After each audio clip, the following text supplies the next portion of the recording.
ఈరోజు మా ఇంట్లో లంచ్ ఏంటో చూద్దాం రండి. నిన్న మామిడికాయలు తీసుకొచ్చాను, మళ్ళీ ఒక 10 కాయలు. ఈరోజు వెరైటీగా పచ్చడి పెడుతున్నాను. రేపు ఫుల్ లెంత్ బ్లాగ్లో మీకు మాగాయది డీటెయిల్స్ కొంచెంగా చెప్తాను. ఆల్రెడీ కూడా మాగాయ పచ్చడి అప్లోడ్ చేశాను. మెంతులు ఆవాలు వేయించుకున్నాను. ఇంకా పచ్చడి ఒక్కటే కాదు కదా, ఇంకా చామగడ్డల ఫ్రై కూడా కుక్కర్ పక్కన పెట్టేశాను. చామగడ్డ ఫ్రై ఎక్కువగా తినము, ఆలుగడ్డ కూడా ఎక్కువగా తినము, ఎందుకంటే బాడీ పెయిన్స్ వస్తాయి అని అంటారు. ఇంకొకటి వాతం కూడా చేస్తుంది అని తెలుసు, అందుకని ఇక్కడ కూరకి ఫ్రైకి పెట్టేశాను. ఇంకా చామగడ్డలు ఒలుచుకొని ఇక్కడ తిరగమూత ఏమీ వేయక్కర్లేదు, ఉత్తి ఆయిల్ డీప్ ఫ్రైకి సరిపడా వేస్తే సరిపోతుంది. ఇంకా మాగాయ పచ్చడి రెడీ అయిపోయింది. పప్పు, అన్నము, చామదంపుల ఫ్రై, మజ్జిగ.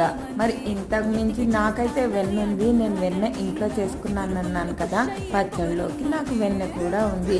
ఈరోజు లంచ్ అయితే సూపర్గా. బాయ్, మరి సబ్స్క్రైబ్ చేసుకోండి.